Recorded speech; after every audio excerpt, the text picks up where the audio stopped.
నాకు నిజంగా మీతో యథార్థం చెప్పాలి అంటే నేను ఒక్క మాట చెప్పేస్తే సరిపోతుంది, అబద్ధం ఎందుకు?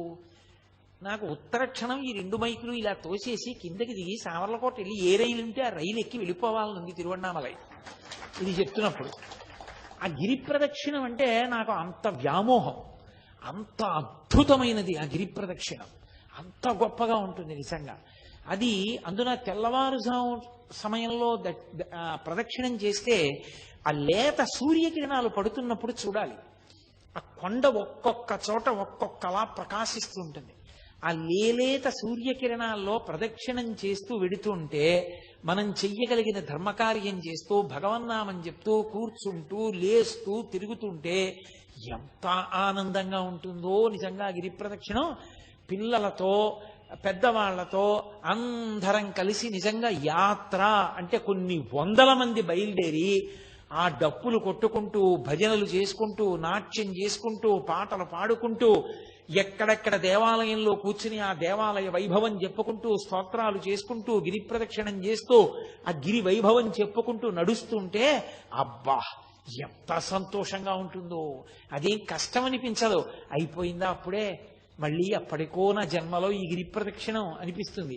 అంత సంతోషదాయకమైన విషయం. ఆ గిరి ప్రదక్షిణం చేసేటప్పుడు మనం సాధారణంగా అరుణాచలంలో గిరి ప్రదక్షిణం చేసేటటువంటి వారు ఆగ్నేయలింగం ఉన్నటువంటి స్థానం, అంటే ఆగ్నేయలింగమే అరుణలింగం కదా, అదే అగ్నిస్థానం, అగ్నిలింగం. కాబట్టి ఆ అగ్నిలింగం ఉన్నటువంటి ప్రదేశం దగ్గరే ఆ పక్కనే రమణ మహర్షి యొక్క ఆశ్రమం.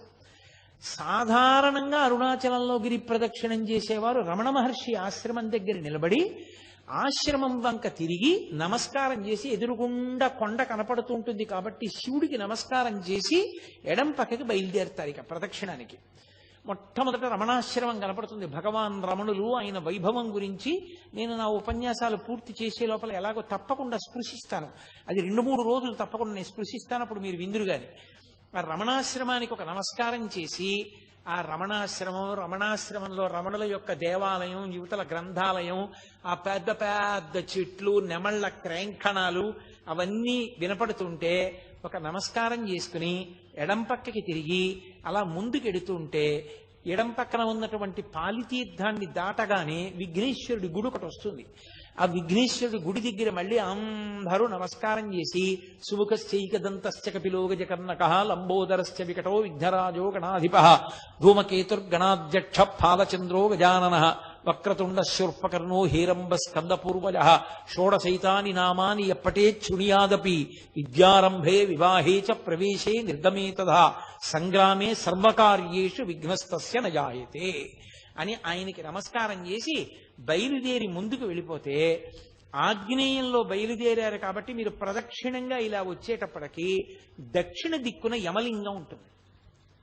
మీరు అరుణాచల క్షేత్రమునందు ప్రతి దిక్కునందు ఆ దిక్పాలకుని శివలింగం ఉంటుంది. అంటే ఆ దిక్పాలకులు స్వయంగా వచ్చి అక్కడ శివలింగానికి పూజ చేస్తారు. అది అక్కడ శివలింగాలు ఏర్పడడానికి కారణం. ఆ దక్షిణ దిక్కున ఉన్నటువంటి లింగానికి యమలింగం అని పేరు. ఎందుకంటే దక్షిణ దిక్కుకి అధిపతి యమధర్మరాజు గారు, అది పితృస్థానం. ఆ యమలింగం దగ్గరికి వెళ్ళి ఎవరు నమస్కారం చేస్తారో వాళ్ళకి మొట్టమొదటి సుగుణం అపమృత్యు దోషం పోవడం. 2, 1కి 10 పర్యాయములు నిరూపింపబడింది అరుణాచల క్షేత్రంలో. ఆయనే కొంతమందికి స్వప్నంలో దర్శనమిచ్చి రమ్మని అడిగాడు.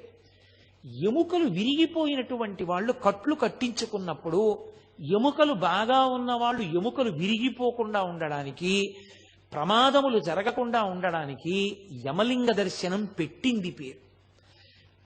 అందుకే ప్రదక్షిణం చేసేటప్పుడు ఎంత గబగబా చేసేస్తామని చెప్పి ఏదో బ్రిస్క్ వాక్ అంటారే, అలా గబగబ నడిచి వెళ్ళకూడదు, ప్రశాంతంగా వెళ్ళాలి. భగవాన్ రమణులు ప్రదక్షిణానికి వెడితే 2-3 రోజులు ప్రదక్షిణం చేసేవారు. అంత గొప్పగా చేసేవారు. ఆహార పదార్థాలన్నీ మూటలు కట్టుకుని తీసుకెళ్లి మధ్య మధ్యలో కూర్చుని అందరూ కలిసి చక్కగా అవి తింటూ వెడుతుండేవారు. ఏ దీక్షా నియమం లేదు. మీతో నేను మనవి చేశాను కదా, 24 కిలోమీటర్ల పరిధిలో ఏ దీక్షా నియమం లేదు అరుణాచలానికి. ఆ యమలింగం దగ్గర దర్శనం చేసుకుని కొంచెం ముందుకెడితే బెంగళూరు వెళ్ళిపోయేటటువంటి రోడ్డు ముందుకు వెళ్ళిపోతుంది. పొరపాటున ఆ రోడ్లో కానీ వెళ్ళిపోయారా ప్రదక్షిణంగా వెళ్ళరిహ, బెంగళూరు వెళ్ళిపోతారు. అందుకని ఆ రోడ్డు దగ్గర జాగ్రత్తగా చూసుకోవాలి. కుడి చేతి వైపు కొండ ఉంటుంది, అదే గుర్తు. పరమశివుడు కుడి చేతి వైపు ఉన్నాడు, ఆయన చుట్టూ తిరుగుతున్నాం మనం. అందుకే ఇలా వెళ్ళిపోయే రోడ్ని విడిచిపెట్టేసి ఇలా ప్రదక్షిణం రోడ్లోకి తిరిగిపోతే ఆ రోడ్డు ప్రశాంతంగా ఉంటుంది, చాలా ప్రశాంతంగా ఉంటుంది. ఎన్ని చెట్లు! ఇప్పుడు చాలా దేవాలయాలు కట్టేశారు అవన్నీ. పూర్వం అన్ని దేవాలయాలు లేవు, ఇంకా ప్రశాంతంగా ఉండేది. ఎంత బాగుండేదో పూర్వం. ఆ చెట్ల పక్క నుంచి, ఆ చెట్ల కింద నుంచి నడిచి వెళ్ళేటప్పుడు అరుణాచలంలో ప్రదక్షిణానికి 3 నియమాలు ఉన్నాయి. ఎప్పుడూ కుడి పక్కకి వెళ్ళకూడదు ప్రదక్షిణంలో, ఎడంచేతి పక్క నుంచే చెయ్యాలి. ఎందుచేత అంటే దేవతలు, యక్షులు, గంధర్వులు, కిన్నెరులు, కింపురుషులు, శ్రీ మహావిష్ణువు, లక్ష్మీదేవి, ఇంద్రుడు కూడా కుడి చేతి వైపు ప్రదక్షిణం చేస్తారు. సిద్ధ సంఘములు ప్రదక్షిణం చేస్తుంటాయి. అందుకని మనం అటు వెళ్ళకూడదు. అరుణాచల ప్రదక్షిణంలో కోరిక కోరకూడదు. ఎందుకో తెలుసా? దేవతలు మనని చూస్తే వరం ఇస్తారు. మీరు ఏదో అడిగితే అక్కడతో పోతుంది.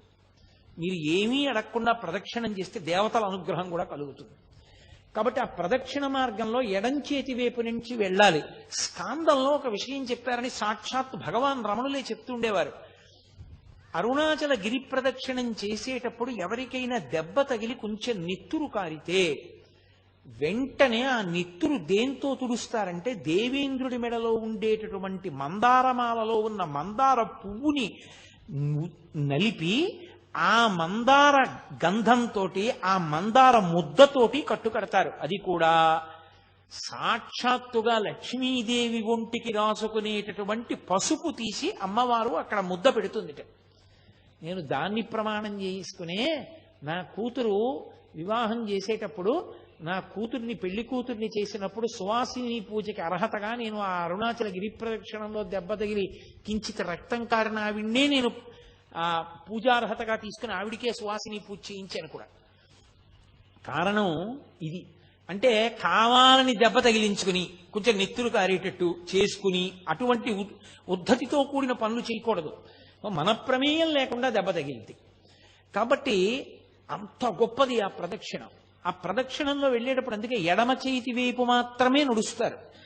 నడుస్తూ వెళ్ళిపోతున్నప్పుడు ఆ యమలింగాన్ని దాటిపోయిన తర్వాత కొంచెం ముందుకు వెళ్ళిపోతే మనం దక్షిణ దిక్కుని దాటాం కాబట్టి ఇలా వచ్చేస్తే నైరుతి. నైరుతిలో శివలింగం ఉంటుంది. అది రోడ్డు మీద కనపడదు, మీరు కొంచెం లోపలికి వెళ్ళాలి. లోపలికి వెళితే కనపడుతుంది. తెలుగులో బోర్డులు ఉండవు, అదొక పెద్ద ఇబ్బంది. అక్కడ మీకు తేలికగా పట్టుకోవడానికి మార్గం, అంటే వెళ్ళని వాళ్ళ సౌకర్యం కోసం నేను ఈ మాట కలుపుతున్నాను. ర్యాంకో సిమెంట్ అని ఎక్కడైనా కనపడితే అక్కడ లింగం ఉందని గుర్తు ఆగాలి మీరు. వాళ్ళ బోర్డ్స్ ఉంటాయి శివలింగం బొమ్మేసి.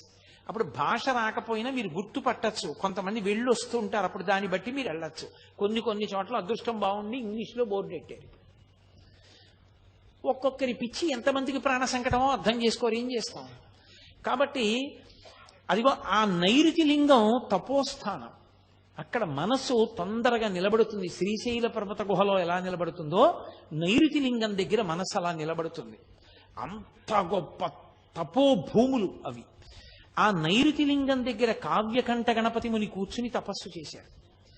ఆ నైరుతి లింగాన్ని దర్శనం చేసుకుని అలా ముందుకు వెళ్ళిపోతూ ఉంటే కేవలం 8 దిక్కులలో ఉన్న లింగాలే కాకుండా సూర్యలింగం, చంద్రలింగం కూడా కనపడతాయి మీకు. ఈ సూర్యలింగం, చంద్రలింగం కాకుండా నైరుతిని దాటిపోయిన తర్వాత పశ్చిమలింగం. ఆ పశ్చిమలింగమే ఆది అన్నామలై. అది ప్రదక్షిణం రోడ్లో ఉండదు. ప్రదక్షిణం రోడ్లోంచి మీరు మళ్ళీ కొండ వైపుకి ముందుకు రావాలి. అంటే పశ్చిమ దిక్కుకు వెళ్ళి తూర్పు దిక్కుగా ముందుకొస్తే కొండకి దగ్గరలోనే చాలా పెద్ద దేవాలయం ఉంటుంది. ఆది అన్నామలై అని అది బ్రహ్మగారు ప్రతిష్ఠ చేశారు. ఆ ఆది అన్నామలైలో మీరు ప్రదక్షిణం చేసేటప్పుడు జాగ్రత్తగా గమనించాలి. అక్కడ మీకు బహుబిల్వ వృక్షం కనబడుతుంది. బహుబిల్వం ఆంధ్రదేశంలో మీకు వెంకటాచల దర్శనానికి వెళ్ళినప్పుడు కపిల తీర్థంలో ఉంది. మళ్ళీ శ్రీశైల క్షేత్రానికి వెళ్ళినప్పుడు హాటకేశ్వరంలో ఉంది. మళ్ళీ తిరువణ్ణామలై వెళ్ళినప్పుడు ఆది అన్నామలైలో ఉంది. ఇంకా ఎన్నో చోట్ల ఉండొచ్చు. నేను ప్రముఖంగా వెళ్ళే ప్రదేశాలు చెప్తున్నాను. కాబట్టి ఆ ఆది అన్నామలైలో బహుబిల్వాన్ని మీరు తప్పకుండా చూడాలి. బహుబిల్వం అంటే కేవలం 3 ఆకులతో ఉండదు. ఒక పెద్ద దళం ఉండి 5 దళాలు ఒకే దళానికి ఉంటాయి. 5 3 శాఖలు ఉన్న దళాలు ఒకే దళాన్ని అంటిపెట్టుకుని ఉంటాయి. ఇలాగా అది బహుబిల్వదళం అంటారు. ద్రవిడ దేశంలో దాంతో శివుణ్ణి ఆరాధన చేస్తారు. విశేష ఫలితం. ఆ బహుబిల్వ వృక్షం పెద్ద వృక్షం ఉంటుంది. అద్భుతమైన దేవాలయం ఆది అన్నామలై. అక్కడ కూర్చుంటేనే భగవాన్ రమణులకు కువలయ యోగి అని ఒక యోగి, ఆ యోగికి ఆ అరుణాచలంలోంచి బ్రహ్మాండమైనటువంటి ఓంకారనాదాలు వినపడేవి. ఆ ఆది అన్నామలై దగ్గర నుంచి మళ్ళీ దాటి ముందుకు వెళ్ళిపోతుంటే భగవాన్ బ్రిడ్జ్ అని ఉంటుంది. భగవాన్ బ్రిడ్జ్ అంటే రమణ మహర్షి ప్రదక్షిణం చేసేటప్పుడు తన అంత్యవాసులందరితో కలిపి ఆ బ్రిడ్జ్ మీద కూర్చుని మళ్ళీ అరుణాచల వైభవం గురించి అవి కొన్ని మాటలు చెప్తూ ఉండేవారు. అందుకని దానికి భగవాన్స్ బ్రిడ్జ్ అని పేరు. అక్కడ ఆగి కొంచెం ముందుకు వెడితే అక్కడ మనకి మనం ఆగ్నేయంలో బయలుదేరి దక్షిణానికి వచ్చి, దక్షిణాన్ని నుంచి నైరుతికి వచ్చి, నైరుతి నుంచి పశ్చిమానికి వెళ్ళి, పశ్చిమాన్ని నుంచి ఇలా వస్తే వాయవ్యం, వాయవ్యలింగం ఉంటుంది. ఆ వాయులింగాన్ని దర్శనం చేసేటప్పుడే మీకు ఒక గమ్మత్తు ఉంటుంది. ప్రదక్షిణం ఎడంచేతి వీంపు నుంచి వెడుతూ ఇలా కుడి పక్కకు వస్తే, కొండ పాదం వైపుకు వస్తే అక్కడే పంచశిఖర దర్శనము అని ఉంటుంది. ఆ పంచశిఖర దర్శనం చేసినప్పుడు 5 శిఖరములు కనపడతాయి. అవి పంచభూతములు అంటారు. అవే ఇందాక నేను మనవి చేసినట్టుగా పార్వతీ పరమేశ్వర వినాయక సుబ్రహ్మణ్య నందీశ్వరులు 5 శిఖరములుగా ఉన్నారు అంటారు. 5 శిఖరములు చక్కగా వరుస క్రమంలో కూర్చున్నట్లు కనపడతాయి. మీరు రాత్రి ప్రదక్షిణం చేస్తుంటే ఎంత అర్ధరాత్రి వెళ్ళండి, అక్కడ ఉన్న 2 సమాధులు ఉన్నాయి. అక్కడ అవి మహాభక్తులైనటువంటి వారివి. అక్కడికి దగ్గరలో ఉన్న చోట ఒక వ్యక్తి తిరుగుతూ ఉంటాడు. మీరు ఆయన్ని జాగ్రత్తగా గమనించి పిలిచి అడిగితే ఒక పావలా కాసు కూడా ఎవ్వరు అడగరు మిమ్మల్ని. ప్రదక్షిణం చేసేటప్పుడు ఏ గుళ్ళో ఎవ్వరూ అడగరు. ఆయన అరుణాచలం వైపుకి తిరిగి, ఆ పంచశిఖరముల వైపుకి తిరిగి శంఖాన్ని పూరిస్తాడు. మీరు విని తీరాల శంఖనాదం అలా పూరిస్తాడు ఆయన. నేను ఎప్పుడు గిరి ప్రదక్షిణం చేసినా ఆయన కోసం వెతుకుతూ ఉంటాను. ఆయన ఎప్పుడు అక్కడ శంఖాలు ఉంటే ఆయన్ని పిలిచి, అయ్యా ఒక్కసారి శంఖం పూరించరా అని అడిగితే మీరేమైనా ఇస్తారని కూడా ఆయన చూడండి. అసలు వెంటనే శంఖం పట్టుకొచ్చి అటు తిరిగి చేస్తాడు. రాత్రివేళ ప్రదక్షిణం చేస్తున్నప్పుడు ఆ శంఖధ్వని వినపడుతుంటే, ఆ శిఖరాల వంక చూస్తుంటే ఒళ్ళు గగుర్పాటు చెందుతుంది. అలా ఉంటుంది. మోక్షద్వారము అంటుంటారు, అది మునిద్వారం అని. అందులోంచి బయటికి వచ్చి చూడాలి ఆ పంచశిఖరాల్ని అంటారు. వాయవ్యలింగాన్ని దాటితే ఉత్తరలింగం, కుబేరలింగం అంటారు దాన్ని. అది కుబేరుడు పూజ చేసేటటువంటి స్థానం.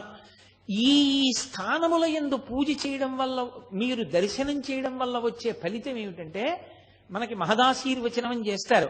పూర్వ దిగ్భాగే ఇంద్రో దేవత ఇంద్రప్రసాదాత్ రాజ్యాభివర్ధనమశ్నుతే అని. పూర్వ దిక్కుకి ఇంద్రుడు అధిపతి.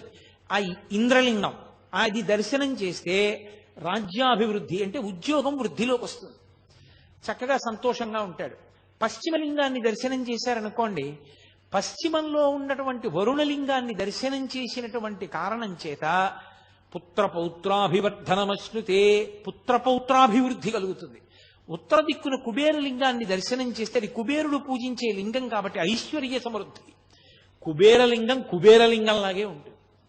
అది రోడ్డు మించి లోపలకు కనపడుతూ ఉంటుంది. లోపలికి వెళ్ళి చూస్తే అబ్బో ఎంత దేదీప్యమానంగా ఉంటుందో అసలు ఆ శివలింగం. ప్రదక్షిణం చేసి కొంతసేపు చక్క అక్కడ అరుగుల్లో ఉంటాయి, బాగా పెద్ద అరుగులు. వాటన్నిటి మీద కూర్చుని కాసేపు భజన చేసుకోవచ్చు.